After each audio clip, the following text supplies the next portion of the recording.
SNAP was a bipartisan agreement on things, and that's hilarious to me, because when it comes to the word bipartisan and having bipartisan support, to me that's just two people who benefit from wealth redistribution, Democrats, Republicans, whoever they are, both one of each. In this case, supposedly, if we're talking about political bipartisan support, it's two people who benefit from wealth redistribution who got together, stole from a third to give to a fourth for his support in more wealth redistribution, or theft, as we call it. We are living in an artificially induced state of consciousness that resembles sleep. The poor and the underclass are growing. Racial justice and human rights are non-existent. We have been lulled into a trance. They have made us indifferent to ourselves, to others. We are focused only on our own gain. That is their primary method of survival. Keep us asleep, keep us selfish, keep us sedated. You're listening to Toward Anarchy on the Republic Broadcasting Network. Here's your host, Michael Storm.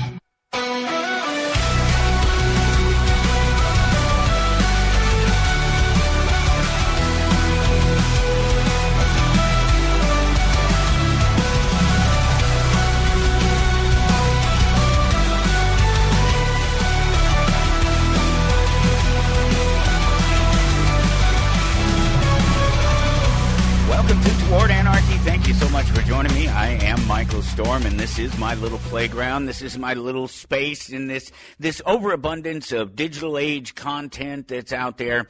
This is my little space that I've carved out, literally out of the internet and the digital space at towardanarchy.com. That's where you can always follow along, and you can find me at Toward Anarchy on Facebook and X and Instagram, places like that around the internet. And wherever you find me, please just take one moment to click that like button, tap that like button, that thumbs up, whatever it is. Just let me know that you're out there. Let me know that you're listening. It's amazing, all of the people that are. It blows my mind sometimes stopping to think about it, so I don't try to think about it too often. I just whip out the content. I throw I turn on the microphone. I throw up the notes or whatever I happen to have in front of me. Of course, a link at towardanarchy.com, and we'll get there in just a second.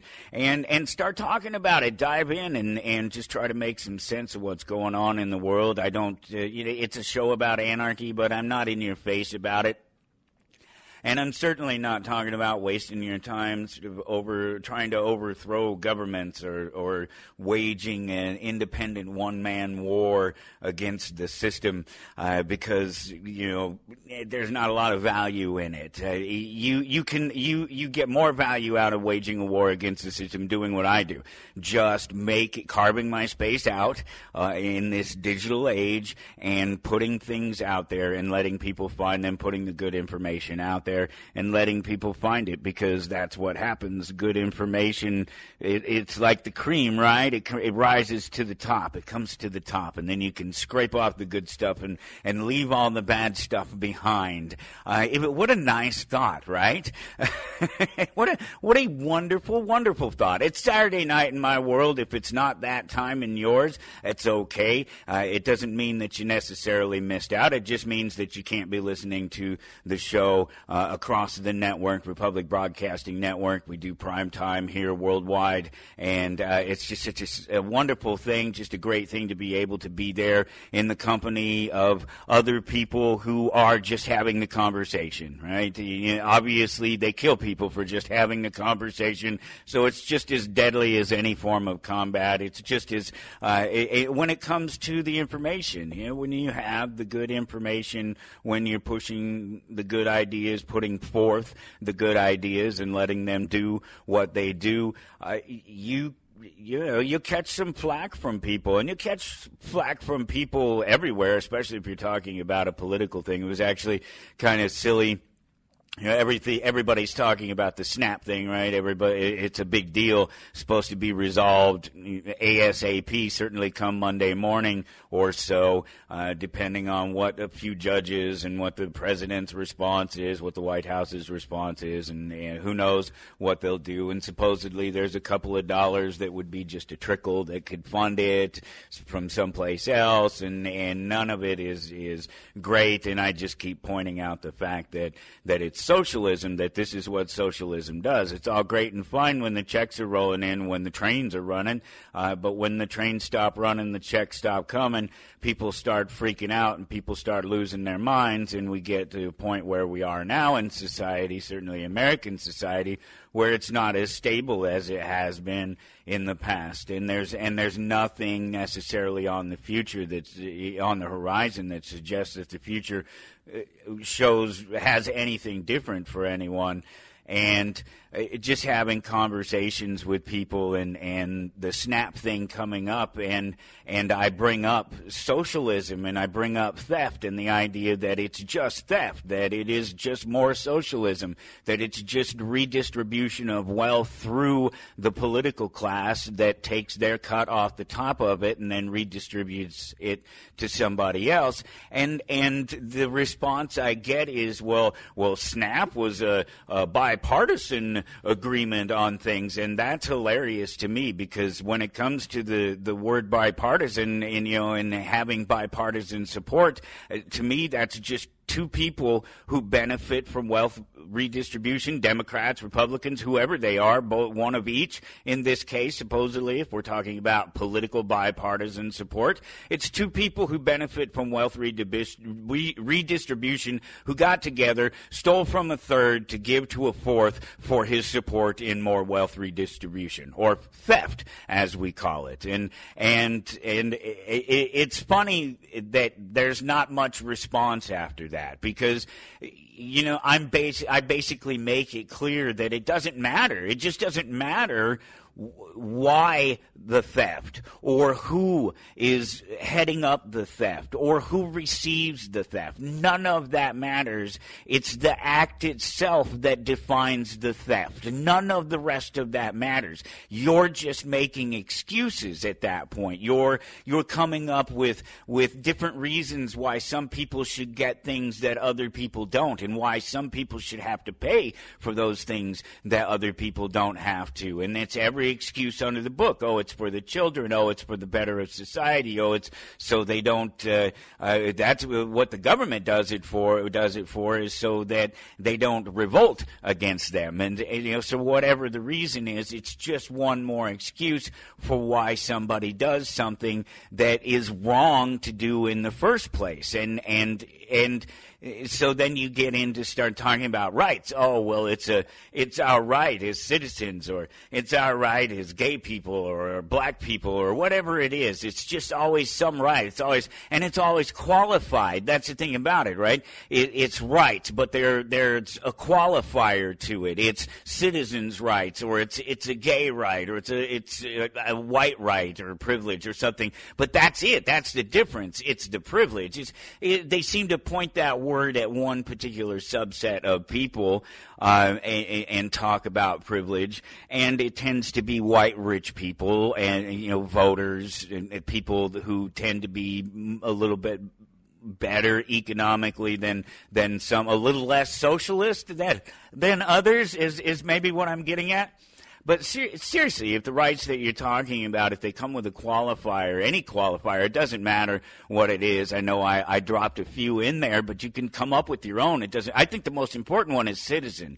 That's the one where they're citizens' rights. Well, that just means that nobody else has them, and that just means that they're privileges, that they can be granted to some people and not to other people, or it means that you actually don't understand what the word people means, and that it has nothing to do with citizens. And I could go on and on about that, but I will not this time, just because there's so much else to do. Go to towardanarchy.com to follow along, and you will see when you get there, just click the episodes button if it's not right up there on the front page, and go to 2025, and you'll see Dr. Dean Lloyd. He'll be my guest coming up here at the top of the second hour here. But until then, we'll talk about a number of different things, and they're up there, and we will dive into them in just a moment. There's a couple other things that I want to talk about before we get into those, because there's some great stuff up here. I have the links, 6 or 7 of them. It's old already, isn't it, right? It was about 10 seconds after it was out, but I still keep seeing mainstream media posts about it. What does it mean? It's the word of the year. It's, okay. All right, whatever. I'm moving on. I'm going on down the road. I'm 6 or 7 days past it all. Science is a bit like fiction. There are parts of it that are real and familiar, but the rest of it seems more like something that we're streaming over our television or our phone, over the computer, whatever it is, whatever device we happen to be looking at. And we'll get into that. There's some links to support that idea, and we'll do that here in just a little bit. But I want to talk about just a couple of other things before we do, because they're very interesting things. One is just you supporting the network. That's extremely important. You support republicbroadcasting.org. You go to republicbroadcasting.org to support Republic Broadcasting Network.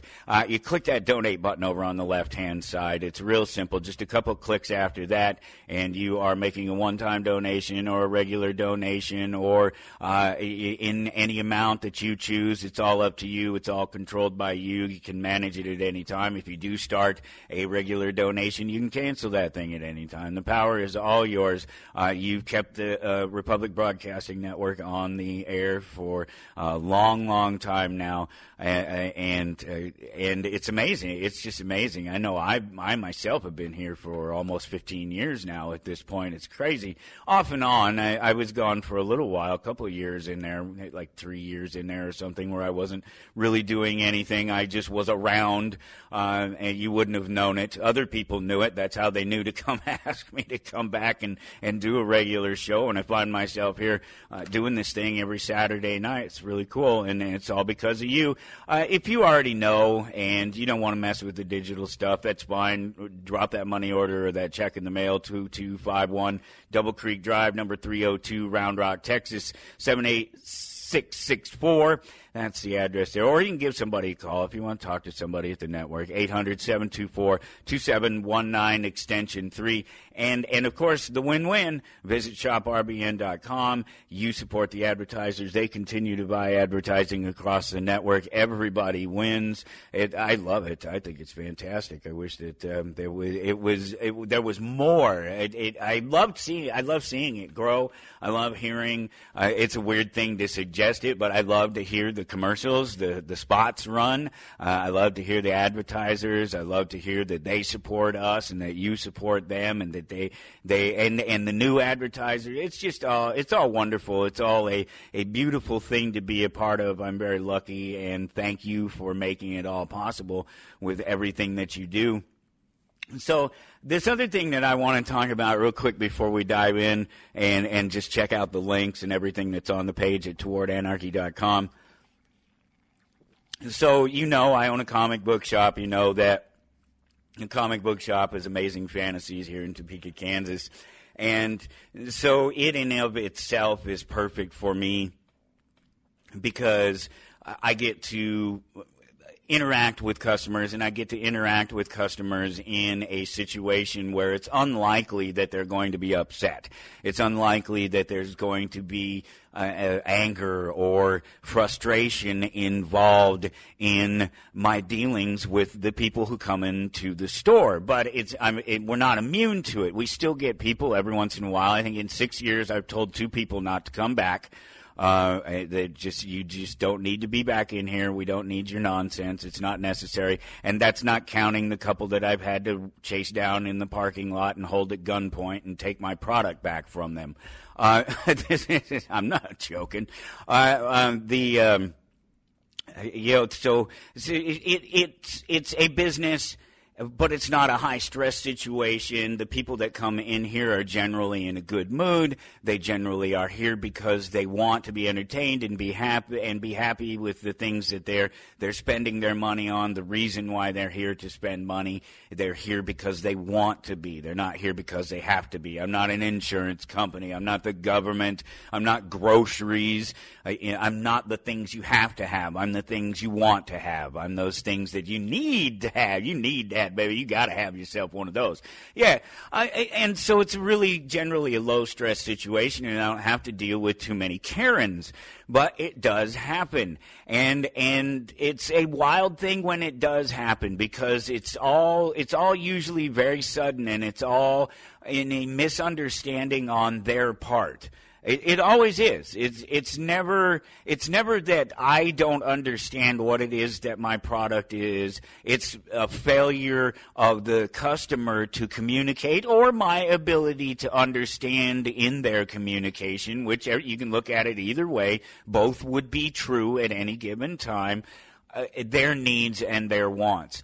And usually it's just that they're in a bad mood and they're just having a bad day somewhere else, and it's not that big of a deal, and any sort of roughness in there gets smoothed over by just doing the thing, getting into being in the comic book shop, talking about what's coming out, talking about the things that they like and the things that they're into, and that smooths that over. But there are some people that, especially if they're coming in, I guess it's an interesting place, because there are a certain subset of people that come into the store specifically because they have to get something for somebody else. They're looking for something for somebody else, a gift for a nephew or a grandson or a son or a daughter or whatever it is, and a best friend, buddy, something. So they're in a sense, they're not here voluntarily. Maybe they are, maybe they aren't. Maybe they feel obliged that they have to give a gift to somebody, whatever it is, but they're not necessarily here for themselves. They're here for somebody else, and so that's a bit frustrating for them, especially if they're not into the things that are in a shop, and they don't know what to expect, and they don't know what to look for. It can be something as simple as, very clearly marked new product, where I understand new product across the board. I know where I know where to look for prices on new product, particularly periodicals and games, things like that, because I've collected and participated with them all these years. And so it's a really simple thing to do to hunt down the price for new product easily. And if it's clearly marked as new, then you should be able to look at it and go, all right, well, that's the price on it. Well, somebody who doesn't know comic books, doesn't know periodicals, doesn't know how to look for the price on those things. And mind you, trust me, they hide the price on them sometimes. Sometimes they put them on the back. Sometimes it's so mixed into the artwork, or it's just lettering over top of artwork and you just can't see it, or it's so small that you just can't see it, you just don't notice it. Whatever it is, whatever the reason is, there are any number of reasons why somebody who doesn't know how to look for the price can wonder where the price is and ask where the price is. And if they do, I tend to know that they're not there for themselves, that they don't know what they're looking at necessarily. And then a little bit more of an investigation into that, and you figure out what it is, why they're in the store. They're looking for a gift for somebody else, and you help them out. But sometimes when you get into it and you find out this information, you find out that they're getting gifts for children. And that's often the case.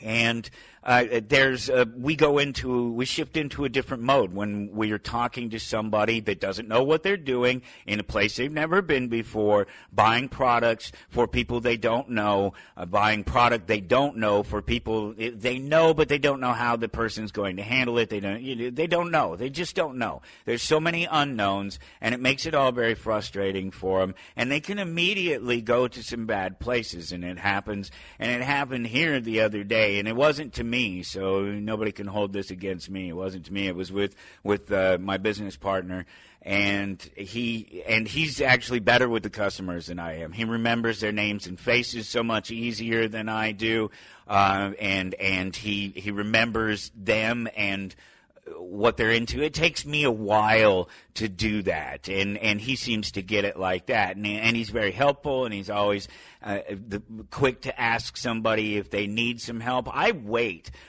for a while. I let somebody come in and look around the store, and then if I see them sort of looking like they don't understand or they keep bouncing from one place to another, then I ask them, are you finding what you're looking for? Is there something that I can help you find? Do you need, then I broach that conversation. But Ben, he's quicker with it. He's right on it. He's really good about the customer service thing. So for him to get a Karen is a little bit weird. But it happens, and it's something like this, and this is crazy. So this particular Karen isn't the one who had the problem. This Karen comes in with somebody else, comes in on her own with somebody else, other people that are shopping here, and she comes up to the counter and she buys her stuff and she gets her things, and then she brings up to Ben. And mind you that when I say Karen, I'm not talking about one of these, that sort of thing, but it's still very much a Karen action what's happening here. Just to use the popular vernacular, I could just call her a bitch, somebody who is completely out of line. So this is a person that it didn't happen to, nothing happened to, and that's the worst of the Karens, right? When they're white knighting for somebody else, or they're trying to make a statement or a claim for somebody else. Well, she comes up there and she says, well, my friend was in here the other day, and she was asking about comics for someone, and she got the impression that you were showing her cheap stuff because you thought she was a poor black person. I'm stopping to let it all sink in.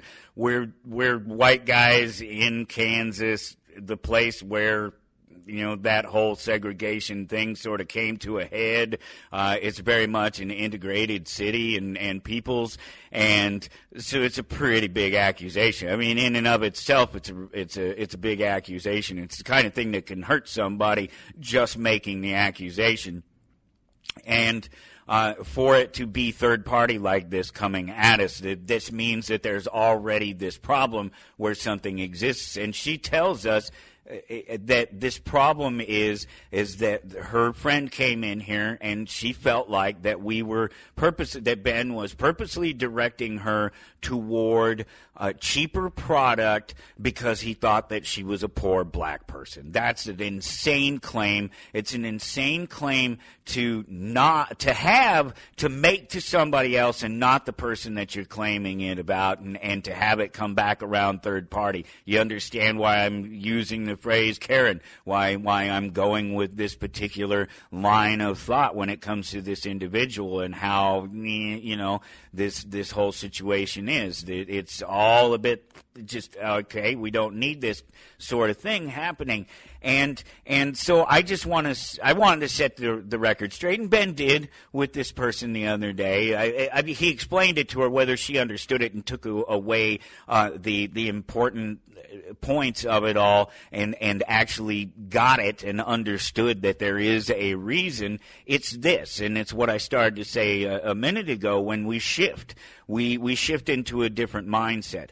If a collector comes in the door, I know that his money is set to buy collectibles, and that he's going to buy the collectibles that he wants if I have them, and he's going to spend the money that he's going to spend whatever money it takes to get that line of collectibles. If it's high-end stuff, if it's things that cost hundreds or thousands of dollars, then I don't have to question that necessarily. I understand it. It's there. The person is telling me that they're looking for their collectibles. They're telling me the Wolverine's their favorite character. They want a 180. They want a 181. They want these things that are associated with Wolverine. And if you want a 180 or a 181 or a 182, Incredible Hulk from 1974, and if you want those three books, they're going to cost you. I think the pair in any decent condition probably run you $3-4 grand, something like that. Really, really decent condition. You get poor condition ones for considerably less. I mean, even realistically in the hundreds of dollars. But to get a higher end one, you're going to come up with a few $1,000s. It's not hard to talk to that person. That person's going to spend their money. They're doing what they do. They have the money that they have. I don't have to question about it. They're making making that decision for themselves. But when the person that comes in the door has never been in a comic book shop before, is shopping for somebody else, doesn't know anything about periodicals, is buying for a kid, that's where I shift. Up until that point, when they say they're buying, until they say they're buying for a child, I'm still in that same mindset. All right, this is a person who's buying something for somebody. They're potentially a collector. It's all about their dollars. Whatever they have to spend, they're going to spend it because they feel that person is worth it, and that's that. I don't have to worry about one more thing. Giving collectibles, high-end, expensive things to children who are going to destroy them when I have suitable collectible things, especially if you're talking about comic books that you want to get them into, but even the toys, everything else, the cards, everything in here. There's a lower end side, a value end side where you can give the thing to people who don't care about the collectability or the value of it. They want to play with it. They want to enjoy it. It doesn't matter. Those things don't matter. They never matter. And what matters then at that point is do you want to spend $50 or $100 on something that somebody's going to destroy, or would you rather get them equivalently the same thing that costs $2? I have a whole bunch you can buy a lot of comic books for $50 at $2 a piece, like 25 of them or something, if the math is anywhere even close. And that's if I'm, not even feeling it and giving you a deal, which I generally would when you're buying some number of back issues like that. The $2 back issues, you buy 25 of them instead of me charging you $50. It might be 40 instead. I'm there. I'm hooking you up with the discount. So it's not. It was just the most crazy thing to have happen in a while in the store, and we have had some crazy things. I did just mention the whole thing about chasing somebody down in the parking lot.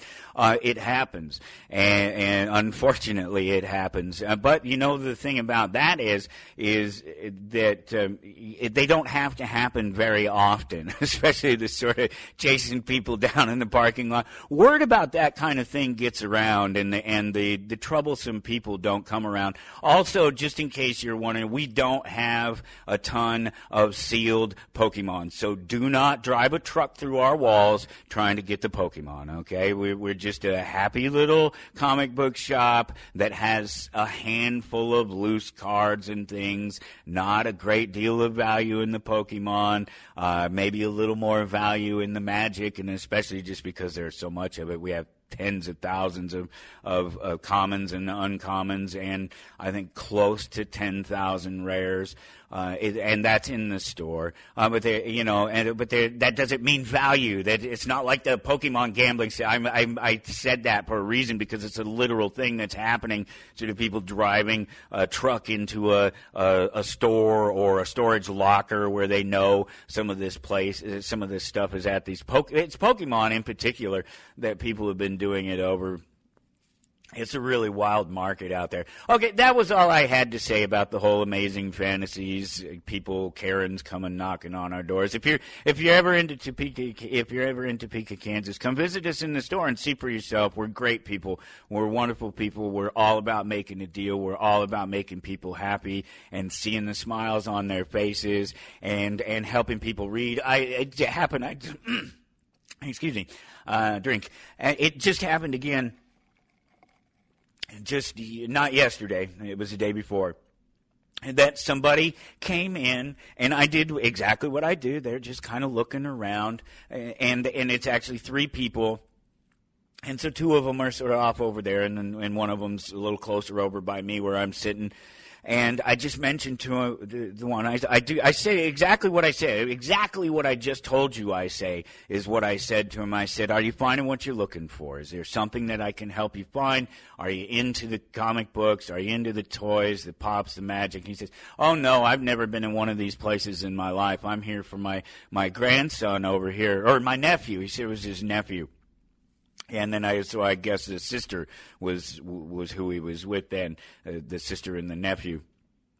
And he says, it's them. They're into it, particularly my nephew. We're here to buy things for him. He has ADHD. and has some social problems and things, and he couldn't read and wouldn't read, and he wouldn't read these books, and he wouldn't. They try to assign him these things at school and these big books, and people would try to get him to read, and he's not interested in them, and he doesn't want to read. And what we found was his comic books are a great way for him to learn how to read, and it's helped him so much, and it was just this amazing, wonderful thing. And this happens all the time. It does. It's just one of the most wonderful things that it happens for us. There's a home down the street that cares for people who have disabilities, mental disabilities, and they come in a couple of times every year, and we give them free comic books. There's a dozen of them or so, and we give them free comic books, and they come in and they have a little bit of money that they've saved up, and they want to buy. They love Deadpool and they love Venom, and it's just so wonderful, and we get to hear that story all the time, and it truly is the reason why I own a comic book shop as opposed to just read comics and collect comics, because I believe it's important. I think it's important that people have a place like this that they can come and they can participate. I'll tell you about it. We'll get to it. Let's do the articles, and we'll jump right to that first one. So go to towardanarchy.com. And there's this great article there about how Dungeons & Dragons is good for your brain and mental illness. And so we'll take a look at that. We'll just pop it up and we'll throw it up here right now. But my point in this is actually the science thing where I was talking about, what I said just a little bit ago when I was sort of giving a general description of what I do this for myself, so I have a general idea of what it is, so I can put those words down on the pieces of paper that are the digital pieces of paper, the website, and the places where you post the files, so that there's some direction and there's keywords and all these things. So it's a conscious effort to make it readable, not any sort of real direction or something that tells me that I have to go a certain way. It gives me my little framework, and that's why I provide it for you there at towardanarchy.com, so you can just kind of see my process. And so what I was saying was that science is a bit like fiction, science fiction, huh? It's great. You see what I did there? Science is a bit like fiction. There are parts of it that are real and familiar, but the rest of it seems like it's some sort of show that we're streaming or something across our phones, And that is what brought me to that idea was going through some of the links and articles and things that I wanted to share and thought I might talk about. There were all these scientific things, and this is one of them. And so it amazed me initially, right after seeing this one, that sort of after 50 years, more than 50 years, 57 years at this point. No, I guess it depends on what you're talking about in terms. I guess it was 74, so it's only 51 years. All right, so it's 51 years. Yeah, I don't know why I was thinking 57.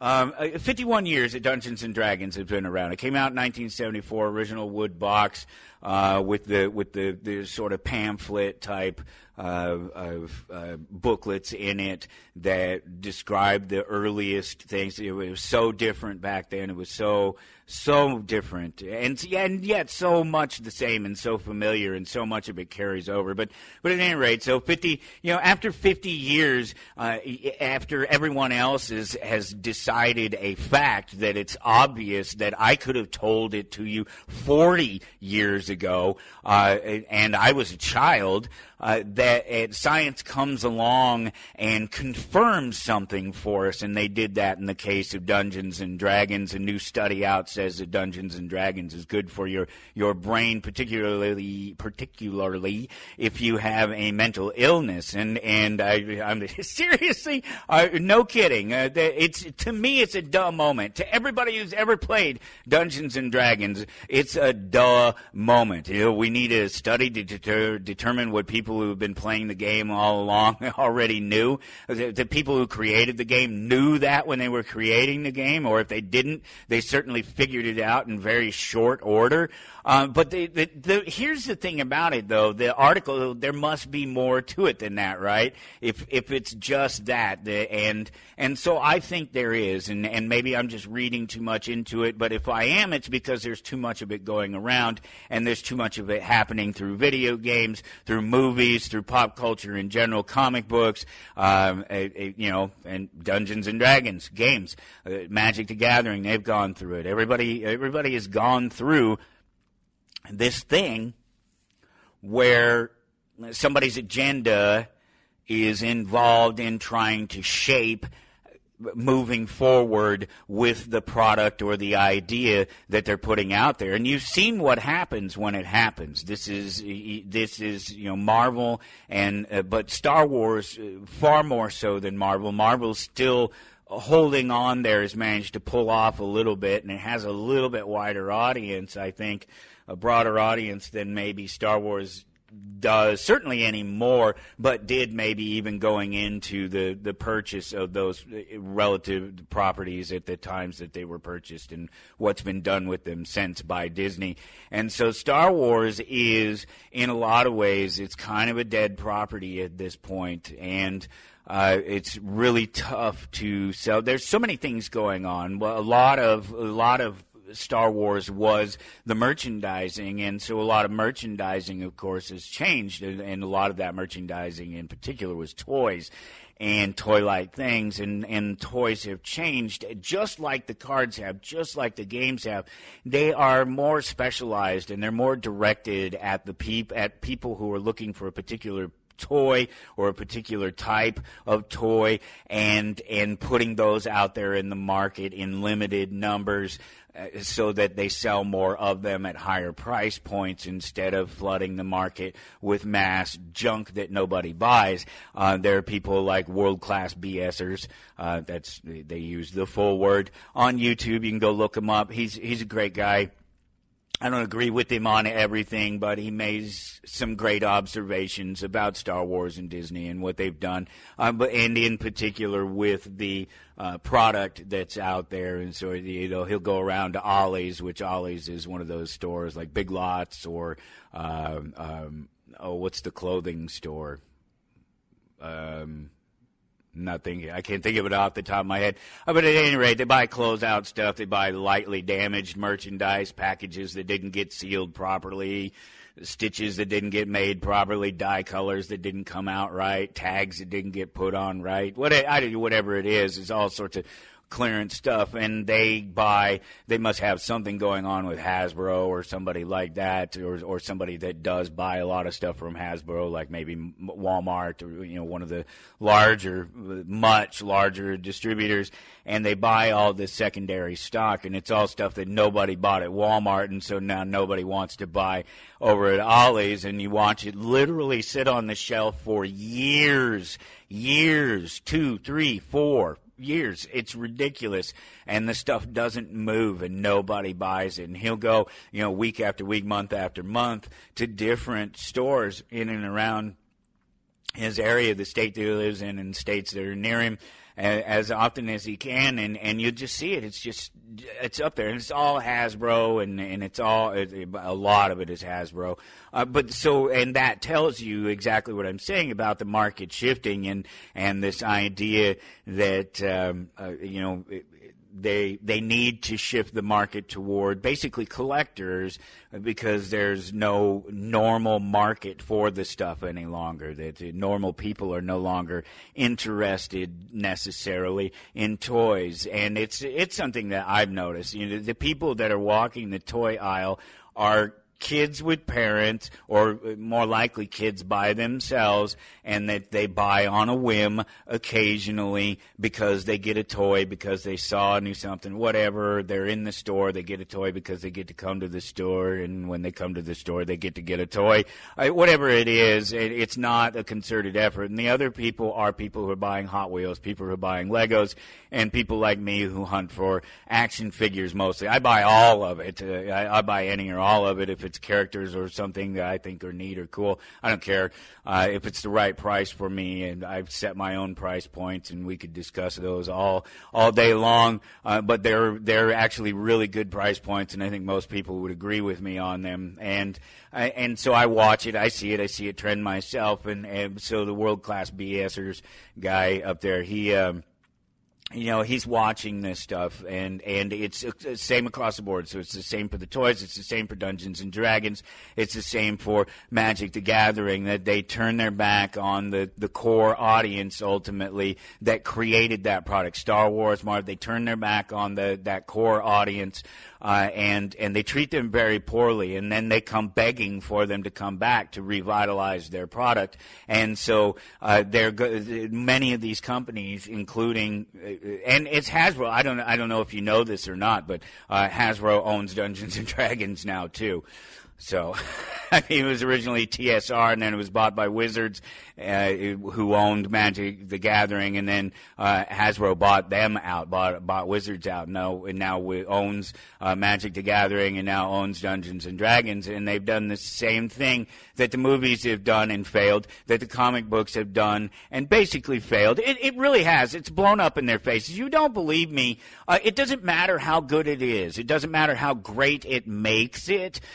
In popularity initially, this is a key thing with all of these collectibles and the things like the periodicals, the comic books that come out week after week after week, is that they drop off. There's a drop off in there somewhere where people stop. They just stop. They're not interested anymore, and if you give them any reason to do it, they will, and they'll shift their money to something else. And so these corporations are all having the same problem, and Dungeons and Dragons has done it too. They've removed, they've tried to, and it's all agenda driven. It's all the same stuff. It's all the same woke nonsense that everyone else is going through in every other facet of life right now, because there's a minority of people who see themselves as marginalized, except that they were always included. And so I read this article and I think there must be some agenda to it, and that's what it is. It's about turning what was some friends and some buddies who used to play a game,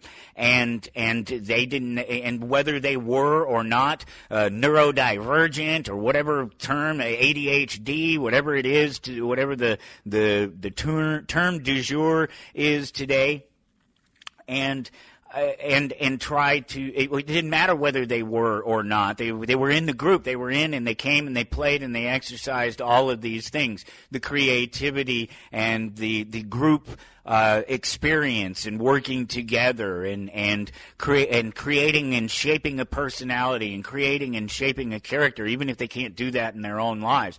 And it wasn't about agendas. It wasn't about making a safe space. It wasn't about, that's not what it's about. It wasn't supposed to be, it's safe for you to come in here and play because you're neurodivergent or whatever you are, your ADHD, whatever it is. I don't even know. It's schizophrenic, whatever your problem is. That's not what it's about. It wasn't about you and your agenda and creating a safe space for you. It was about us already here in this space who were enjoying it for all the benefits that it were, whether or not we were or not messed up, and enjoying it with each other and experiencing each other as we are and taking each other as we are. And if you didn't like it, you didn't come, and that was it. That was it. You didn't have to change the game. You didn't have to claim that orcs were basically black people, and so now orcs can't be bad guys. No, orcs were orcs.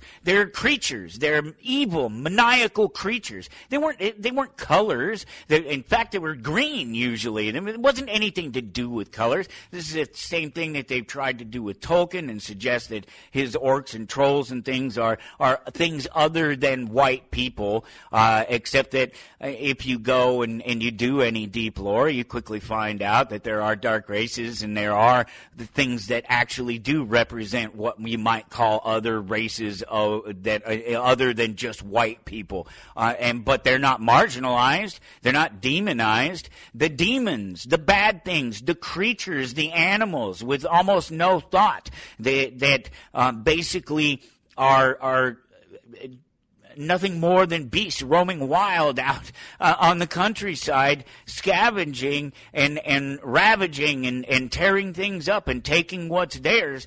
It doesn't matter what the skin color of do I have to go back to what we started the conversation today with the idea that it doesn't matter who it is or why it is that it's done, that it's the act itself that matters, that it doesn't matter if they're black or blue or green or whatever, if they're slavers, if they're wild beasts ravaging and destroying, pillaging and just generally raising havoc. I mean, these are the bad guys. It doesn't matter what color they. Nobody ever thought about that. Not one of us ever.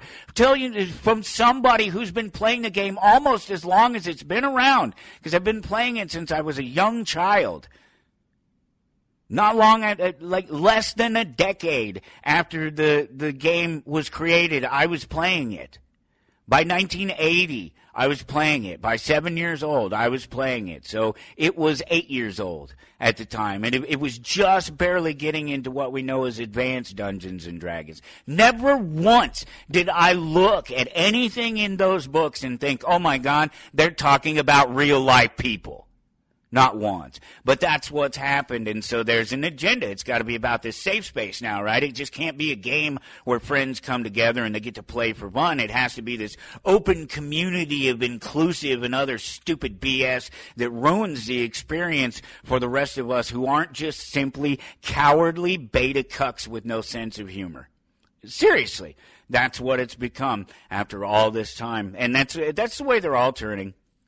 It really is. All of these pop culture things, and it's because of the money. They want money. They want to pander to whatever the loudest, whiniest voice is, instead of continuing to create great games and worlds and places and spaces where people find themselves in it.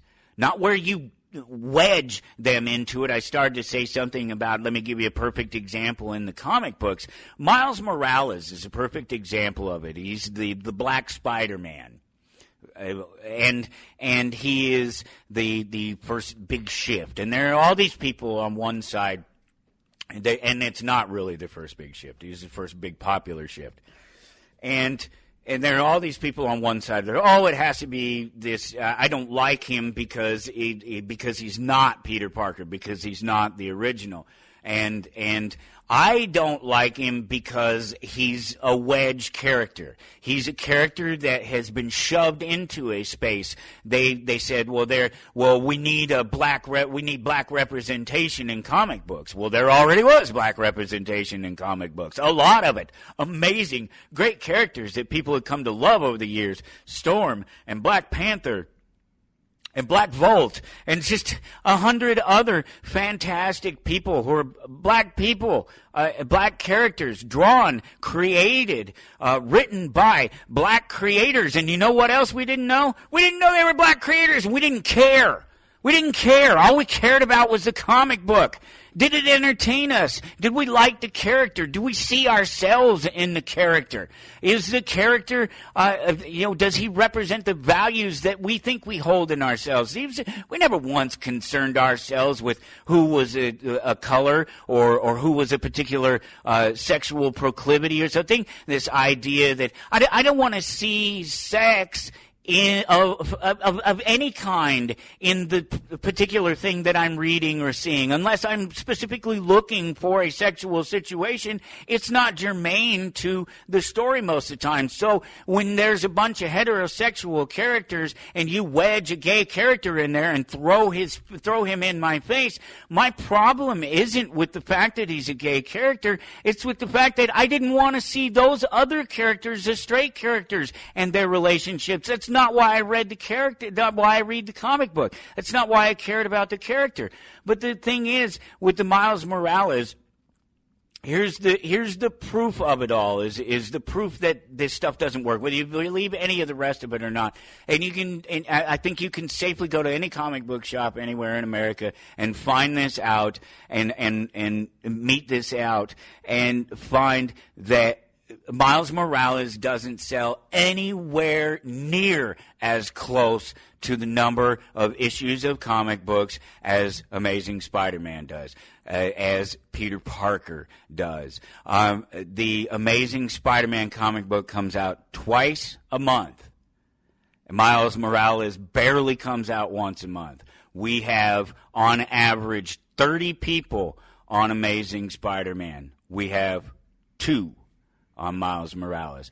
And that's not this area. Again, this is a very inclusive area. We have plenty of inclusive people coming in the store, whether they're pink hairs or black skin or whatever they are. They come in the store looking for their things, and they buy their things, and almost all of them, including the black people, will come in and say that Miles Morales is not a good character because he's a wedge character. He's not his own character. Now, there are people that know nothing about the previous Spider-Man or the previous 80 years or whatever it is of Spider-Man. Yeah, not quite that long. I guess 1963. We're not that far away yet, but it's getting closer and closer to it for sure. So they don't like him either because they liked Black Panther. They liked Storm. They liked any other, like Spawn. Come on, Spawn. Oh my God. 1992. Spawn. He's a black man. I get that he's in a costume, but so are all the other guys. So are all the other guys. He's a black man. He's one of the most famous comic books. His name was Drew. Let me let you know a little secret. He was created by a white guy. Oh my. Comic books are racist. And so are comic book shop owners. God. Let's see, what's else is out there? TowardAnarchy.com. It's episode 2535. Dr. Dean Lloyd coming up here in just about 9 minutes, really. We're already closing in. I can't believe it's that close to the top of the hour already. There's these other articles up there. There's also a meme. You don't understand. I want to get rid of it to help protect you. The Second Amendment. That's what they want to get rid of. And it says it's the left, but it's just government in general. Don't pretend. Don't kid yourself that it's the left, that it's only the left, because it is not the left. It is government. It is the system. That is the problem. It's the system that needs to get control over the guns, to give itself the power to make sure that people can't revolt, especially as we continue to have those people in particular drive down our economy, drive wedge ideas between us, color of skin, making poor white people feel like they're going to be replaced with whatever thing that it is that they imagine, or in some cases is real. I guess you really have to. I hate some of these. Maybe I can get to it in here. There's one of these that it was so general in its approach that I just hate these general statements, and I think maybe it was this one. We'll do it in just a second here. If the rights you're fighting for come with qualifiers like gay or black or citizen, you're actually talking about privileges, right? That's what I was talking about earlier. That was my quote. So let's see. Can a scientific study of a thing that is yet to be resolved be used to suggest that a certain mindset exists in people by asking them various exclusive and open-ended leading questions about that unresolved thing? There's so many qualifiers in there. There's a reason that I did it. Well, the clowns that are touting this study would have you believe so for sure. And this is this article from Alternet and the conversation through Alternet. And it's people who believe lies often care more about seeming tough than being factual. And this is about science. This is, again, a little bit of a theme here. And it just happened that all of these things are about science, and they're these sort of observations that a lot of times the rest of us are already completely aware of and never needed a study or something to come along and sort of validate them. It's all very funny. But then it's even worse when you get into something like this, because this is presented very generally, and that's why I used the language to describe it that I did, is because it's something of a trap. It's not, first of all, they're talking about COVID vaccines and people's opinions of COVID vaccines, and that this study was done during COVID, that it was happening during COVID. It's not post-COVID, whatever. It's not now. It was several years ago while COVID was going on. And so we're in the midst of it, and it's about the vaccines. And they're claiming that people who, ultimately, they're claiming that people who suggested that vaccines were bad, that there was a problem with these vaccines, did so because they felt superior about it, even in the light of evidence that suggests otherwise. But here's the thing about this. The fact is that we were right. The people like me who would have answered these questions on this test this way were right. We were absolutely right. Everything that we talked about, everything that you guys called COVID-19 misinformation, we were absolutely 100% right on. And the truth hasn't even fully been released yet and come out yet. It's still being resolved. It's still an ongoing thing. We're still dealing with the ramifications of guesswork, chemical guesswork injected through the skin, bypassing the two most important and upfront barriers to disease, the skin and the digestive system, go directly basically into, not directly into the bloodstream per se, but ultimately that's what we're talking about. You're getting past the things that keep things from getting in there.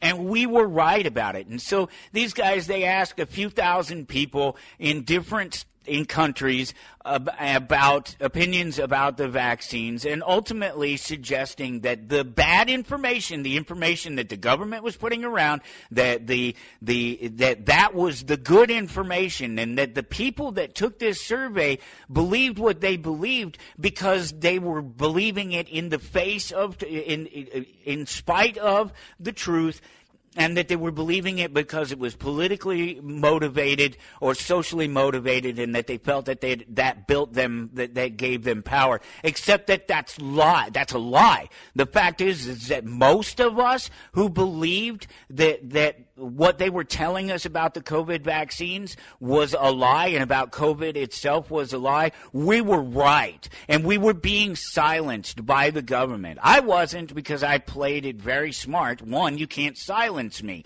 That's it. You can't cancel me. That doesn't work. I carved out my own space. I have my own place. You will not take it away from me. You can't take it away from me. You have to take me to take it away from me, and that's pushing it. That's going too far, especially but that's what I was talking about earlier. I'm just talking about these things. We're just having a conversation. And this is what somebody's going to throw in your face, and you start to talk about, I am on the record being 100% right, absolutely, the math, the science, everything I said about what would happen with the COVID vaccine is absolutely 100% been realized, that the numbers that they were telling you were a lie, that they would do multiple vaccines to cover up the efficacy of it, that it was failing. I told you all these things long before they came out with the vaccine. And the reason that I did is because there's history. There's proof. These things existed already in the past to tell you what they were going to do in the present. There was no question of it. So most of the people who potentially, theoretically, answered this survey and answered them wrongly and chose their opinion over facts weren't actually choosing an opinion. They were choosing facts. And so it's great that science is able to meet these things out for us, right? Here's another one. This one's so much less innocuous, but it's so much more fun, and I'm just going to use it to tell you, just fill the last 2 minutes here for you before we bring Dr. Lloyd in here and have a conversation with him. And it's going to be a great conversation. In fact, we're going to talk about paradoxes, and not just you're damned if you do and you're damned if you don't, which is the one that I give him just because I love it, because there's a pop culture reference there, and I'm not going to go into it right now because I want you to check out this one more article there, Toward Anarchy. towardanarchy.com, episode 2535. This article is there. It's called Musicians Feel Pain Differently. At least that's the link that I have. But it's another one of these science things and I just make my statement about science that oftentimes, and I say always, that it's behind the ball on relative observation, and that's a fact. I mean, you can look at many things and look at them for a long period of time. We can observe a factual thing for a long period of time before someone with a degree comes along and puts the general observations down on a piece of paper and then tells us it's a fact. We already knew it was a fact, but this is another one of these instances where they've done this, where previous observation, and now they've made it clear to us that it's a true thing, it's a real thing. You've been observing it all this time, but it's a real thing, and it's that musicians feel pain differently, and anyone who knows musicians or is a musician would know this, and it's because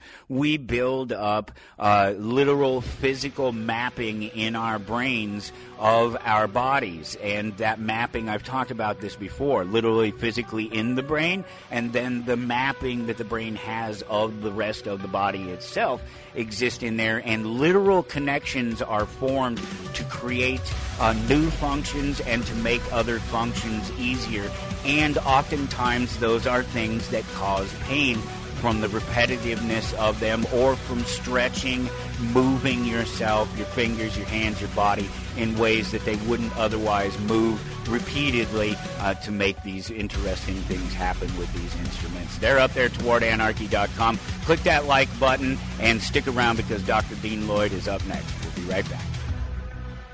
You're listening to Toward Anarchy.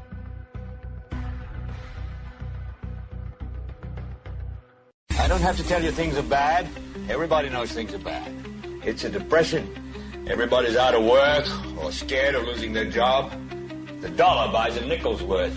Banks are going bust. Shopkeepers keep a gun under the counter. Punks are running wild in the street, and there's nobody anywhere who seems to know what to do, and there's no end to it. We know things are bad, worse than bad.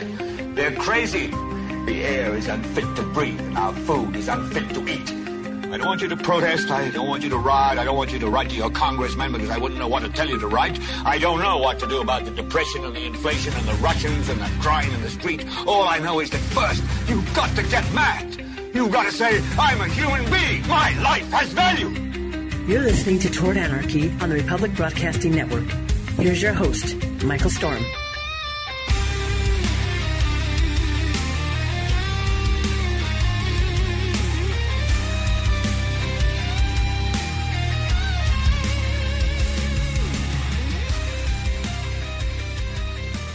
Okay, here we go, off into hour number 2. Go to towardanarchy.com to follow along. You're looking for episode number 2535. When you get there, you'll see Dr. Dean Lloyd is my guest, and he is sitting right here. Well, not right here, but, relatively, and he will jump in the conversation here in just a minute. We're going to chat about paradoxes and have a great conversation, really, truly, about paradoxes in terms of the way we look at our health and the way we look at our reality around us, including our political reality. It's a great conversation. So we will have that conversation in just a second, but I want to remind you, visit the places like towardanarchy.com to follow along. Click on those links and the things that I was just telling you about, and the science and it being a bit like fiction here this last hour. If you didn't catch it, jump back and go do it. But wherever you're finding the show at, it's at Toward Anarchy on Facebook and X and Instagram, but wherever you find the show at, wherever you're listening, whether it's on YouTube or Castbox or Google Play or we're everywhere. The show is everywhere. It's on iHeart and Pandora and Audible, and it's everywhere. So it makes it that much more important, please, to click that like button to let me know where you're at out there, not just that you're out there, because man, pulling the the matrix, the metrics in the matrix, and that's an entry. That's one of the links you got to look back there at towardanarchy.com that I didn't get a chance to talk about last hour, and that was how math proves that we don't live in a simulation. So while you're talking about the matrix, now it's hard to pull the metrics together on some of this stuff. It can be real tough with it being in with the broadcast being in so many different places as it becomes a podcast, whatever, and it being in all those different places. It's hard to tell necessarily how many people listen in one place over another. I know it's a lot, and I know it's from all over the world, but it's really cool when you click that like button personally and let me know that you're out there. Dr. Dean Lloyd, it's always great to talk to you. Thanks for joining me, my friend. How are you? I'm doing fabulous. Had two great performances that we gave, one last weekend and then again the weekend before. And we overcame a ruling in Colorado that was preventing us to play at anything above 55 decibels in one of the cities that we were playing, which is, our conversation right now, I'm sure. Over 55 decibels, but it turns out it goes to the property line, and so we turn the speakers around, and there's a loophole, and that is if you're hired by a not-for-profit, then these rules don't apply. So we've been hired by not-for-profit. Government. I know it's a constant struggle, but those of us that know how the game works are not controlled by it. And that's one of the topics that has been on my mind for several months now, is the paradox. So I'd like to jump into that topic. First of all, when you think of a paradox, what would your definition of it be? It's just it's a catch-22. It's a place where you can't win. I think the best one is you're damned if you do, you're damned if you don't. It's very simple, but yeah, damned. In other words, if I was to just read you a definition, a seemingly absurd or self-contradictory statement or proposition that, when investigated or explained, may prove to be well-founded or true.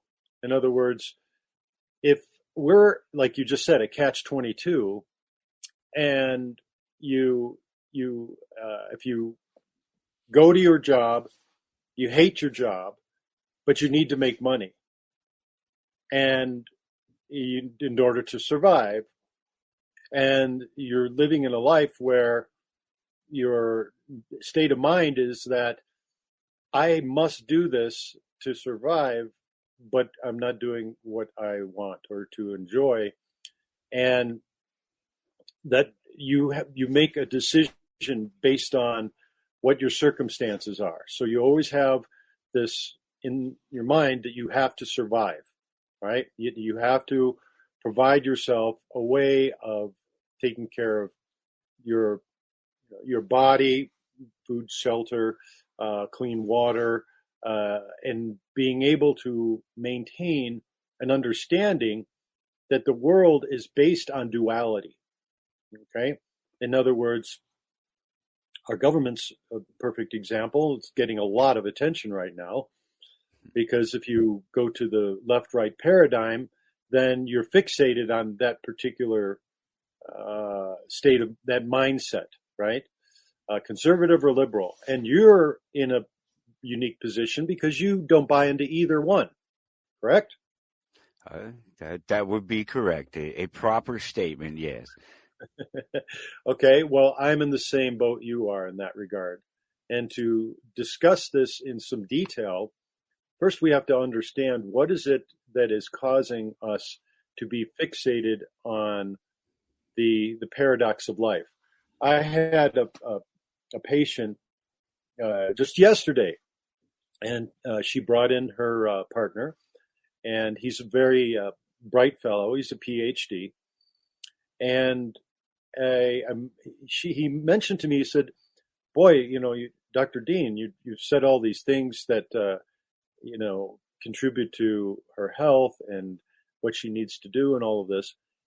But I have a question for you. And I said, all right, I love questions.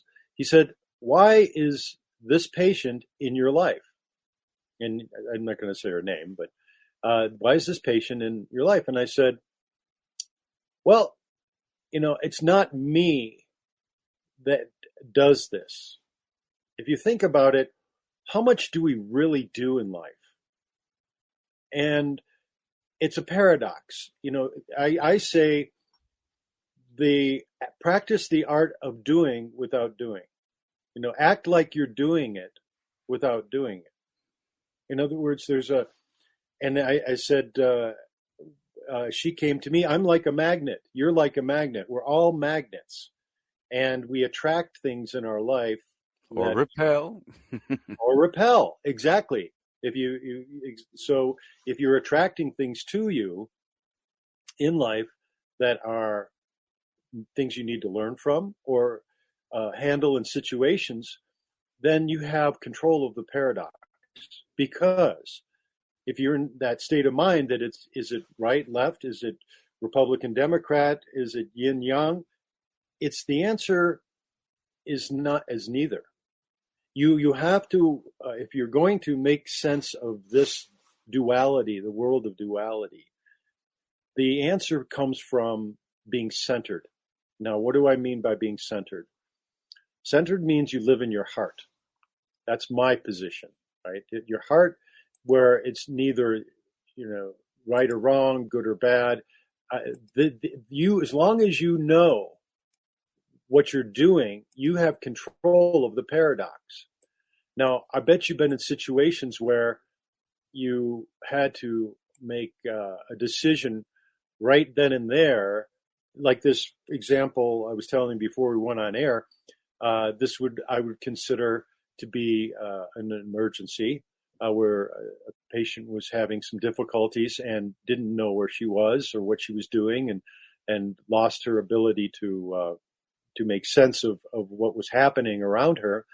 And this was a different case, but I had to take immediate action to redirect the situation so it wouldn't blow up into something dangerous for anyone, and that was for herself and others around her. So I was in that position of saying, this means I have to redirect where the destructive energy is going.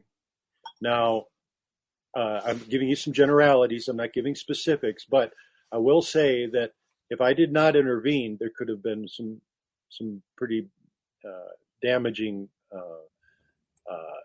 events taking place problematically, because somebody who doesn't have control of themselves, you don't know what they're going to do. And we're facing a situation coming up here that it's the SNAP program and EBT cards, and there's a lot of fear that there'll be riots because people will not be able to get food from their program, their EBT government program.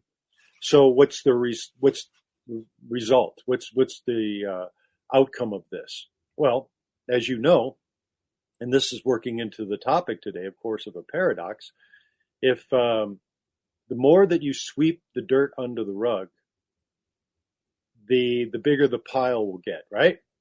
And we've been doing that, and I would think you would agree with me, but I'm not going to speak for you. But we've been sweeping the dirt and the problems that have not been resolved under the rug for so long that it's leaking out, and it's showing itself in multiple areas. And this is just another one, because the overspending, the idiocy of war, mindset, and insanity. And what is it that's going to happen? There'll be think of it like a pressure kettle effect, right? It'll blow up. There'll be an event that causes the situation to get out of hand. Now, I'm assuming that if that, that this event that's coming up, that there's not some, immediate change in direction, that there'll be a buildup of anger and there'll be a buildup of frustration, and people will want to survive, right? So they'll take it to the extreme. So unnecessary. This does not need to happen, but it's being forced upon us. So I wanted to get you, first of all, your current event, if you're familiar with this, with the situation that's coming up with that EBT problem. Oh yeah, no, I know all about the Snap thing, of course. Yeah, it's everywhere. It's in your face. It's amazing. There's people all over the social media, the reels and the YouTubes and the little short video clips and things that people do, TikTok, that sort of thing. And there are all of these people, and it's a certain subset of the population, generally speaking, it seems to be, that is very upset about the fact that they're no longer going to be able to feed their children, and it's amazing because they have nicer phones than I do, nicer cars than I do, and a nicer home than I do. So I really am kind of sick of hearing about it, and it's funny because I've been talking about this for weeks now.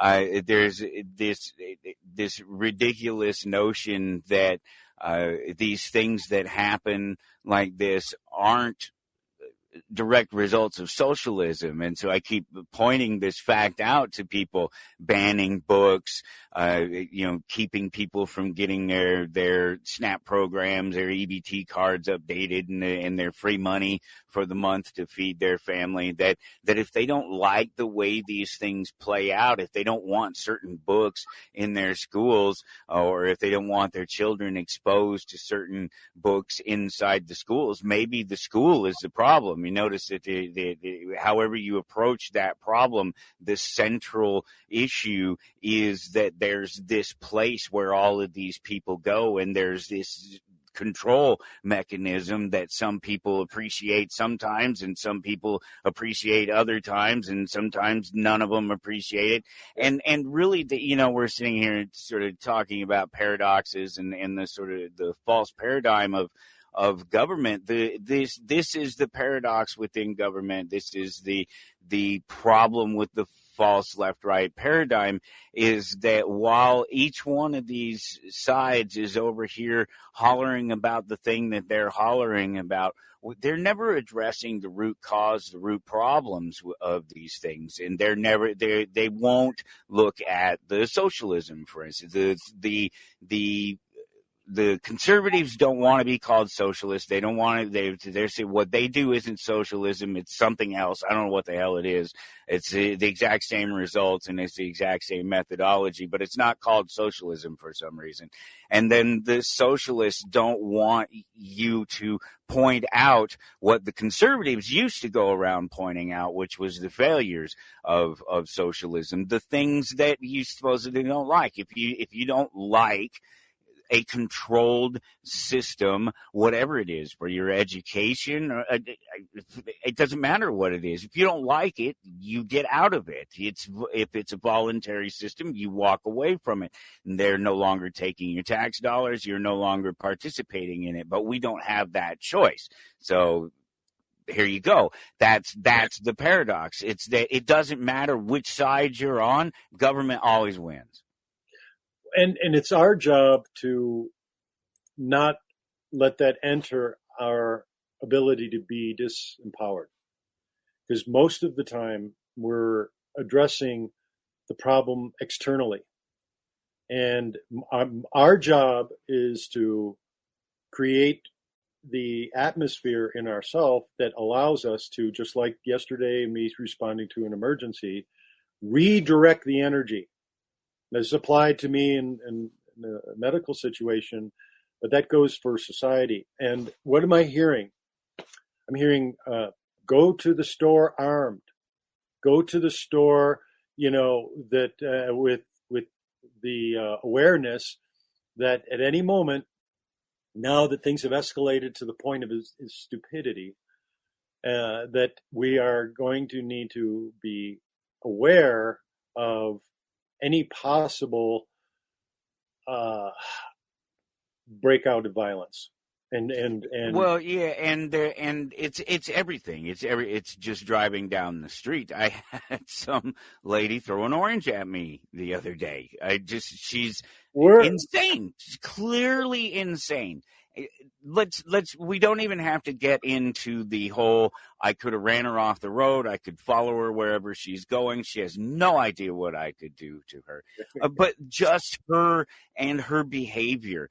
She cut us off, and we just happened to be going in the same direction as her. So we had to turn off in the same direction as her. Well, immediately after she cuts us off, she slows down. So she's already done that thing where, why the hell did you get in front of us if you're just going to slow down? That everybody already understands. Whatever, we don't have a choice. It's a single lane. We're going off the exit. We're stuck. We're there. And we're just going where we're going. We don't care anyway. She's already gone by. We didn't do anything about it. We don't care about it. But she's in her head. She knows that she cut us off. Right. She knows that she made us mad because I flipped her off when she drove by. It wasn't necessary. It's not necessary for you to do. And that's it. Just a casual, no big deal. Not ranting and raving, not doing anything. Don't even care. But she's in her head, and she knows this. And because we end up going the same direction as her, she's like freaking out. She's swerving back and forth. I can just imagine what she's doing, like looking through her car for something to defend herself with or to attack us with, as if we even cared about it. We weren't even paying attention to her. If she wasn't swerving around in front of us, making an obvious scene in her vehicle and adjusting speed and going slower and going faster and just being generally out of her damn mind instead of just driving on. That's all she had to do in the first place. She was already blowing past us, cutting us off, had to get where she was going. Why the hell didn't she keep going? Instead, she slows down. She slows down as we get to the next point where the rest of the highway merges, and so there's more lanes. She slows down, swerves over to the right, all of a sudden rolls down her window, looks out at us, anger on her face, and throws this big-ass orange at us and hits the windshield of the car, and then almost swerves into the side of us as we try to go past her. And it's just ridiculous. We did nothing to this woman at all. She's in her own head, already ready to defend herself. If she had a gun, can you imagine what would have happened if she had a gun and something like that were going on in the highway with me involved? Well, I remember back in the 90s, I was in LA. And there was road rage was a big thing. It was a big thing, right? It's becoming a huge thing again. It's re-emerging, yeah. But it's more. There's a lot of the chaos that we're seeing isn't something that surprises me. No, it was like I mentioned earlier. It's this pressure kettle effect. Yeah, well, it's an underlying thing that I've been talking about myself for a long time. Others have been talking about. People have been more in the know than I am, supposedly.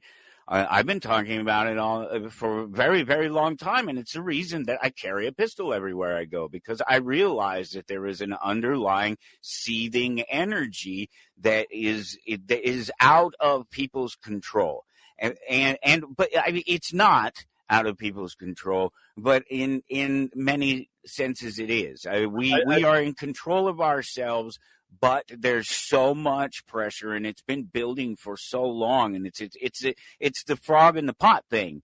It's a slow burn, exactly what we're seeing, and that's why I always talk about it, refer to it as slow burn and ratcheting up and underlying sort of seething. All these descriptions in these words all point to one thing, and that's that it's happening all around us all the time, and that there's really nothing that we can generally do about it, because most people are living in their head. You talked about being centered a minute ago. Being centered is being in your heart. That's heart, and that's doing what feels good and feels right. And you know what feels good and things, this is a different space up here than being centered in the heart. If you're centered in the brain, you're centered in emotion and uncontrollable external influence that drives the emotions. You have all these things stacked on top of each other before you get back to the center, to the real heart, to the feel good, the things that make you feel good and make other people feel good, and just make the world a better place. Yeah, this is an important direction that you're going, because when you pointed out living, in your head, I was listening last night. Just for a split second there, you just started to mention living in your head. Yeah. We were talking about that, and then things went blue. Woo. Okay, well, all that matters is we're connected. That's where we're at right now. Okay, so keep an eye on it. We'll keep an eye on it. Okay, I've been watching for some years now, because we're both musicians and we adore music. I mean, it's one of those things where it makes me happy in the morning to wake up and start singing to myself, or just having that song in my head. But it's where the artist in me is living in a place where I'm co-creating. I'm constantly in that discovery mode, where I realize that I'm, as much as I've progressed in this lifetime and as much as I've learned, I'm always a student of my own process and how that I continue to adjust. I ask, patients a lot about, is this a change that you're ready for? I personally am constantly changing, and that makes it so that I'm not fixed on a particular state of mind. If something more appropriate comes along, then I'll adjust to it, right? So getting to this being in your head, I'm a musician and I enjoy a show called The Voice. And Joe Walsh from the Eagles and his own individual career, he's been through some really challenging drug addiction problems. And he's overcome much of that. And it was really good to see him as one of these mentors or coaches to these up-and-coming singers. And one of the suggestions that he made when the I'll call her the student, but she was one of the participants, right, in the show, said, how do I prepare myself for a performance? And he said, you've got to get out of your head and into the song. Now, she says, well, at night I'm constantly thinking. I'm constantly wrapped up in my head. I'm always, I'm pensive. She just said she was in her head, really, but basically she can't stop her thoughts.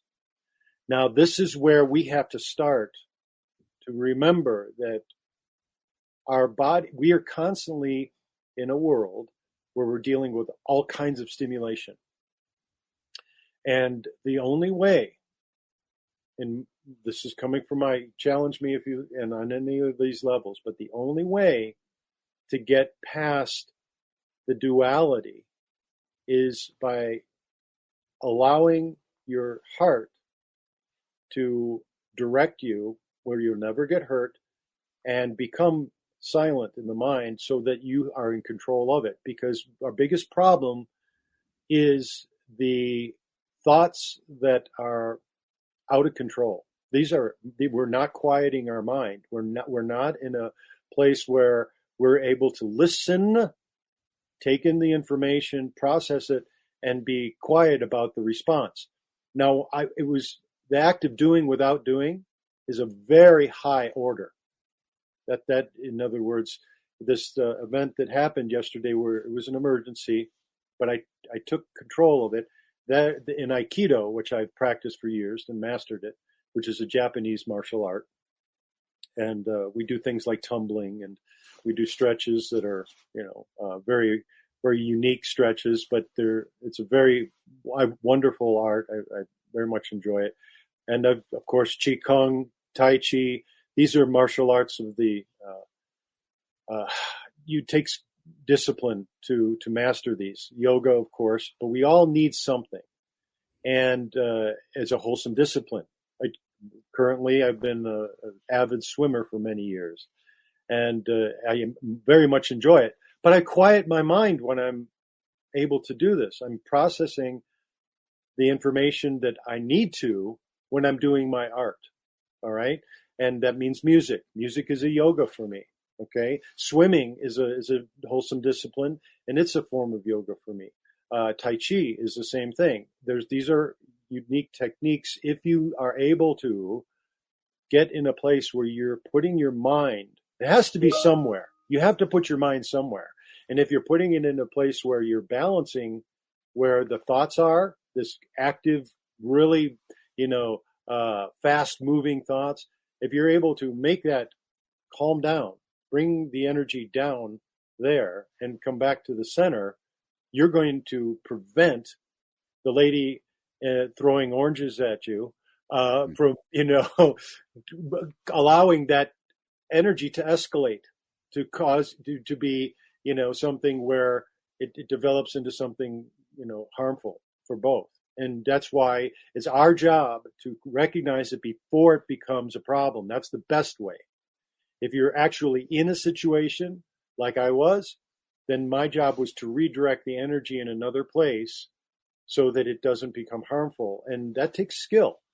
I'll tell you a story of an Aikido master who's on a bus, and there was this big guy. I mean, this was in LA. This was about 1989, something like that.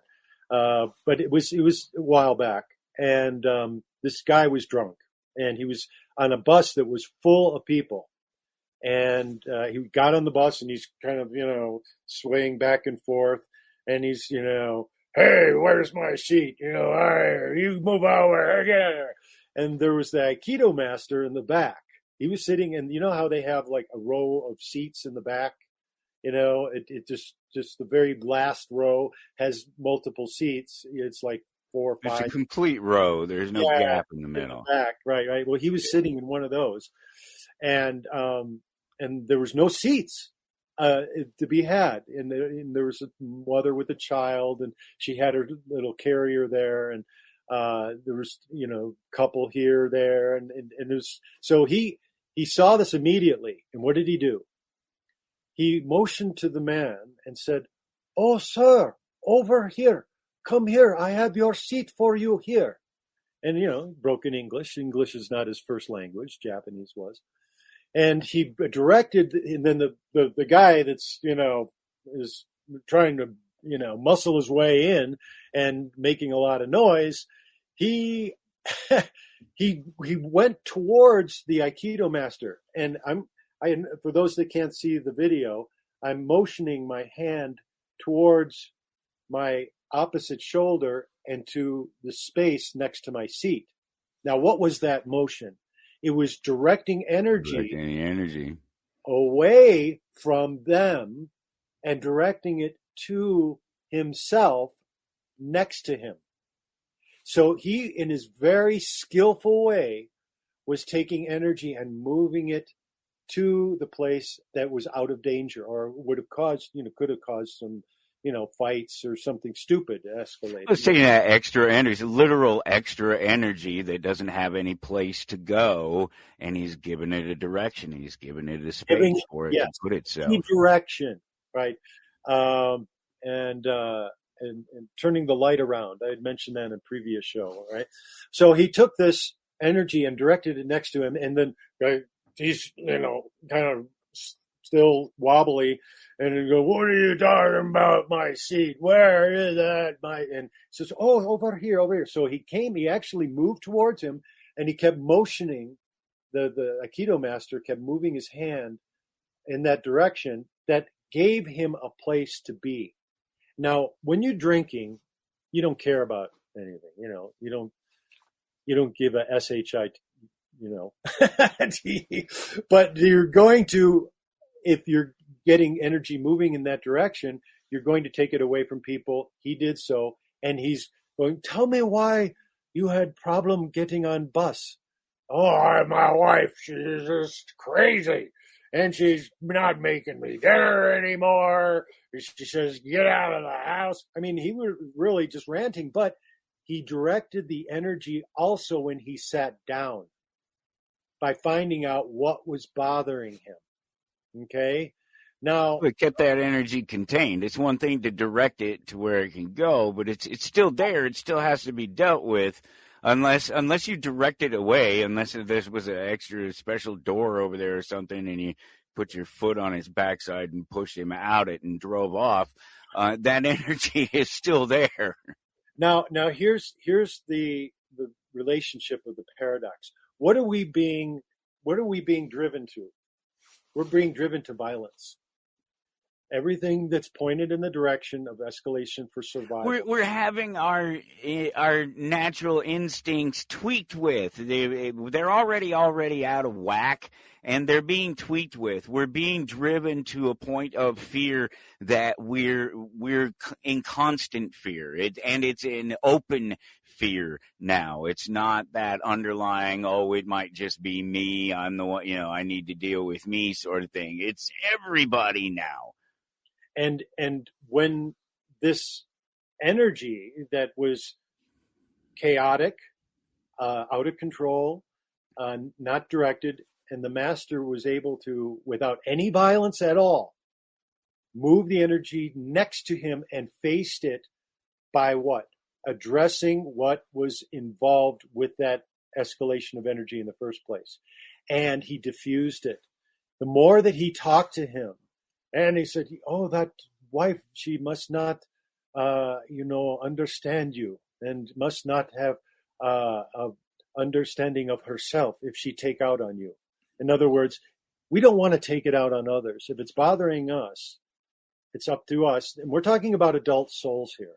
Children, I'm interested in the adult soul. The children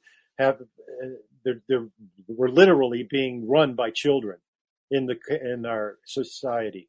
Oh yeah, that's been a problem for a long time. That's something that George Carlin talked about decades ago.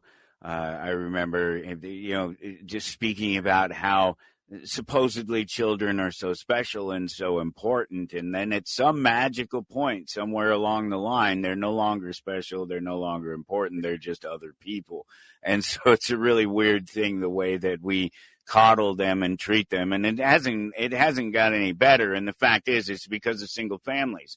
It's driven by single families and mothers having to raise children by themselves, and occasionally fathers having to raise children by themselves, but mostly mothers, and along with that, the sort of women's independence movement on top of that. Well, not only is it okay that I'm a single mother, the fact is I don't need no man. And right. Yeah, so we these things have been going on for a while. Yeah, that itself, it's a big topic, because it's negatively charged that I don't need a man, I don't need anyone in my life, I'm going to do it alone. Well, that's draining energy, isn't it? And when it gets to this place where we have, when I mentioned children in the Senate, these are not adults. I'm listening to the ridiculous. Oh yeah, and just listen to AOC speak or some of these people. Yeah, they're not adults. Adults don't speak like that. No, and it's always self-promoting. It's always about, or dividing. It's either self-promotion or it's setting others up for division. And that has to be done away with. There's nothing you can do about that. You got to get rid of the whole thing to get rid of that. This doesn't get better. I hate to tell everybody, but this doesn't get better until it gets worse, and a lot worse. And we're in a new space that we don't understand. We can look at this, and I've looked at this for years, and obviously many other people have as well, have looked at this for years, have looked at history and said this is where we're going, said this is where we were going to end up. The only thing is we don't really know where it ends up. We know that this is what we were getting to and that it continues to get worse here, but we don't know where it ends up because there are so many different things today that have to factor in, technology being the biggest one of them. Let me segue into that because it's people that are believing something, right? And belief formulates an idea until you truly understand. And I'm going to read a little excerpt from the book for those that are new listeners, it's the Cruising the Epiphany Highway, Volume 2, Am Rosen. And this is a segment called How Make-Believe Got to Be What's Believed. Look at your reflection in a mirror. For instance, the mirroring thought of your mind. For appearance sake, anyway, usually what is seen, the image seen, appears to be the visual, interactive embodiment of some form and function. That form emphasis. We tend to take rather seriously, assuming from that inverted projection the basis around which to justify our existence.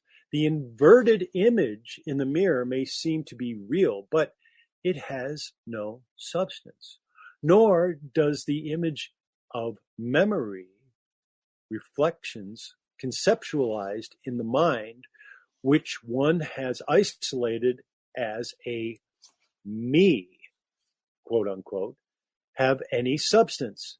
Yet upon this mistakenly concocted sense of identity, you rely for understanding. In other words, this mirror image that we're looking at, we take that as who we really are. Okay? This is just a moment in time, this face. You know, if your hair isn't combed or you need to shave, in my case, you know, in your case too, you know, we put on this image that we want to present as the look that we want, you know, to come off as this is saying who I am, you know, this is me, you know, I've got a beard, I've got blue eyes, I'm this, you know, 174 pounds, whatever. And so when that image is always changing, what stays constant is your state of mind. It's your consciousness. And everything around you revolves around your consciousness, your awareness, and you're constantly evolving because there's no end to growth, there's no end to awareness, and you are in that position when you're looking at your mirror, right? That moment in time, that means that it's not who you identify with. When we're talking about identity, I mean, identify as a, you know, a transsexual or something. I mean, how you identify yourself, that's a reversal of who you are, because the I is what you operate from, but your consciousness is who you really are. And so that's why when it's talking about the believing, people are believing, they form, that's a formulation of an idea. But when you buy your belief and not understand it, it controls you.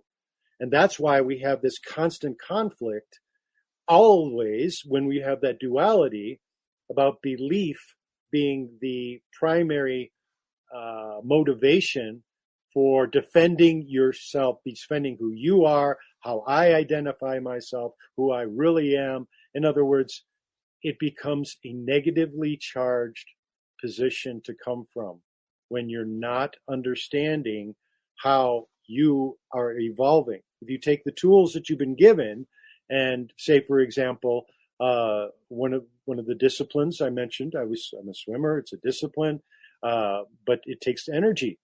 It takes a lot of energy, actually. It takes energy output. It takes energy to make energy. So my point about this mirroring thing is that if we are aware, if we make we look in a mirror and we make a face that's really angry and tight, is that how you want to look in life? Is that how you want to project yourself? Is that how you want energy to come off to others? Or if you've got a soft smile? Is that how you want to come off to others? Or is that how you want to put your energy out? There's a time and place for everything. I'm not trying to stop you from being anything but yourself. Walk around with a scowl on your face. Yeah, right. Exactly. Whatever. So what I'm talking about is refining your ability to pick and choose what type of energy that you're putting out there. And by way of, looking at the mirror, that's a technique. But I will also give you a very valuable tool that I learned years ago. This also came from my dearest friend, Am Rosen, is that he said to me, if someone's yelling and screaming at you, if they're throwing, their fist up in the air and they're calling you to blame, put up a mirror and let it reflect right back at them. And so you're looking through the mirror at them, and it's not allowing that energy to come at you. And that's a technique that I've used for years, and it's a very useful one. And I would suggest that most of what's going on right now, when I'm going outside and I'm seeing how much energy has been escalating into the chaotic place, my guard is up. I'm very peaceful in my actions and so forth, but my guard is up, and I'm prepared as much as I perceive myself to be prepared, because there may be a situation where, I'm being challenged. And if that's the case, well, I've got the state of mind. I've come to a place where I'm confident to understand anything. That's my place in life. I'm confident. I may not understand all the ins and outs about some technical, mechanism, but I can learn. And if you're in that place where you're a student of your own process, then you're protected. You're not allowing something to take your energy away from you. So I'll catch myself if I'm allowing energy to be fed into a situation that's not appropriate. I'll catch myself. So what do you think about that mirror technique? No, it's great because it's a redirection of energy. That energy is coming at you. You hold up a literal mirror to somebody, and all of a sudden it's reflecting that energy back at them. You can't see it anymore. It's in between you and them, and they see themselves, and nobody likes themselves like that. There's something fundamentally wrong with an individual who likes seeing themselves that way. And so when you can put a mirror up to somebody, either literally or figuratively, you start to see change in some. If you're talking about holding the mirror up to somebody that gives a damn about your opinion, because you can hold a mirror up to anybody, anywhere, anytime, and if they don't care about your opinion and who you are, they don't care that they look at that mirror image and they see, well, that's just what he sees. That's just what he's getting. I feel differently than what he is seeing or getting out of my energy, and I'm righteous in doing it. And there's an article, some health magazine or something, and I have it. I can provide it for you. In fact, I can go look at it right now while I'm talking about it. It's just I just pulled it up, I think earlier today, if not yesterday.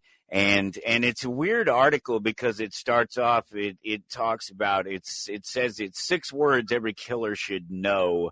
And then it says, quote, "I feared for my life." And this is a story by Mark Mermont and a Paul Overberg.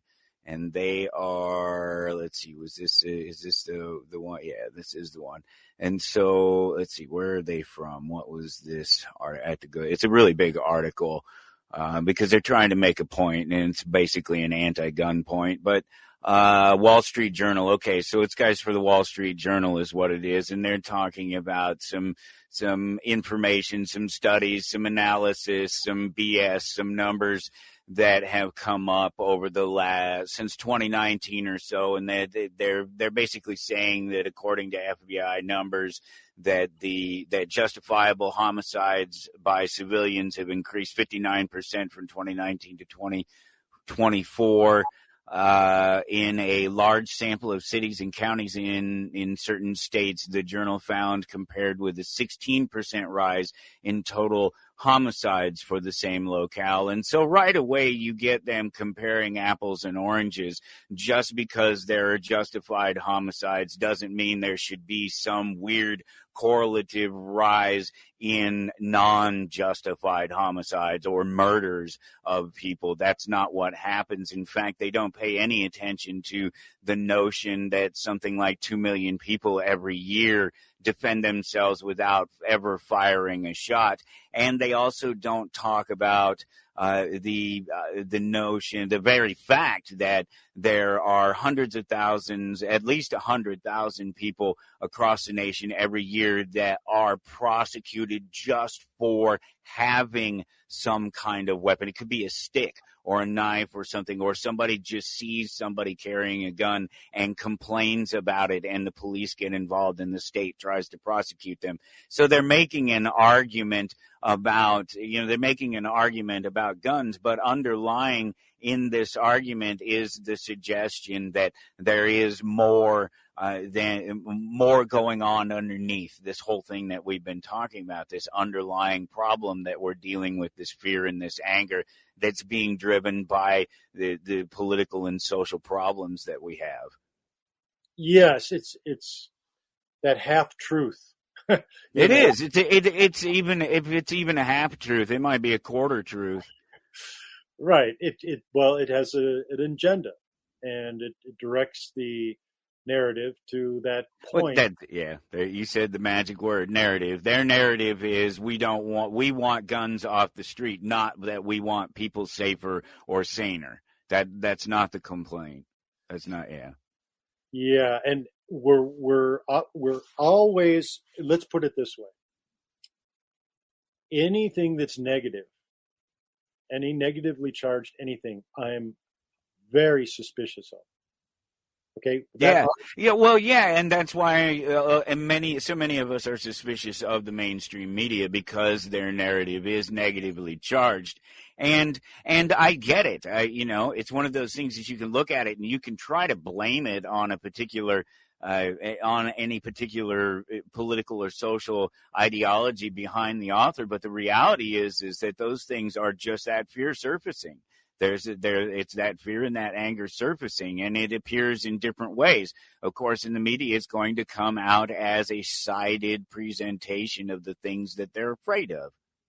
Yeah, and it sucks people in. Yeah. Because you can't worship fear and consciousness at the same time. And we can't we can't talk about this enough. I'm just looking at our time, and we literally have like 5 more minutes, and that's it already. Oh my! We could go on and on. I know. Well, all right. It's just ridiculous that it doesn't even feel like we've been talking, and we're already at almost our 57 minutes. It's crazy. Well, but that's energy follows consciousness. Consciousness follows. Yeah, right. Yeah, and consciousness follows will. So what we're providing is if you don't mind me, having the audacity to say that I figured it out, but I have, and I have gifts to offer, and this is why I'm encouraged by a few different things. One is that I'm watching the narrative shift in people. I'm watching them attempting to create a question that they haven't intellectually formulated yet, but I typically help them along with making that question. So I end up asking, do you mean? In fact, we had a previous show where I asked Ellis, that was a caller. I said, do you mean this? And I reformulated, and he said, yes, that's what I mean. That's the question I want to ask. And I'm seeing that. I'm seeing a curiosity of what it was that they were programmed, patterned, and conditioned to ask, instead of the question that they really want answered. Okay, now I can go into some specifics, but it's probable that you are dealing with people in your life that are not well. They're not healthy, and if you're in a position of being a caregiver or you're someone who's a position of authority or as far as making decisions, like a mother making decisions for their child, they are typically there to be a sponge to what the doctors are offering in terms of their answers with their tests and diagnosis and so forth. But what we do in our other show is I want questions coming at me that are about their health that they weren't properly informed about on how to address a condition, like what are my other options about how to treat pain? What are my other options about dealing with insomnia? What are my other, instead of sedating me or painkillers or antidepressants, what are my other options? And I will be, I love questions, as you know, Michael. So in any case, it's that type of energy that we're providing the space so that I want you to be empowered. And to do that requires the right kind of understanding of how to formulate the question. And we can go into that in our Yeah, we'll just have to pick it up again, and maybe a little bit later, because I'll see you in about an hour and a half. Oh, right. That's right. Okay, well, I'm looking forward to it. How close are we to the end of the show? We're there. Okay. If you got a thought. No, I'm good. This is a topic we're going to have to just keep on. Awesome. Well, I will catch up with you in about an hour and a half then. All and right. I'll see the rest of y'all next week. Perfect. The thing that will stop you being creative so effectively as the fear of making a mistake. Now, if you think about play, you'll see why. True play is experiment. What happens if I do this? What would happen if we did that? What if? The very essence of playfulness is an openness to anything that may happen. A feeling that whatever happens, it's okay.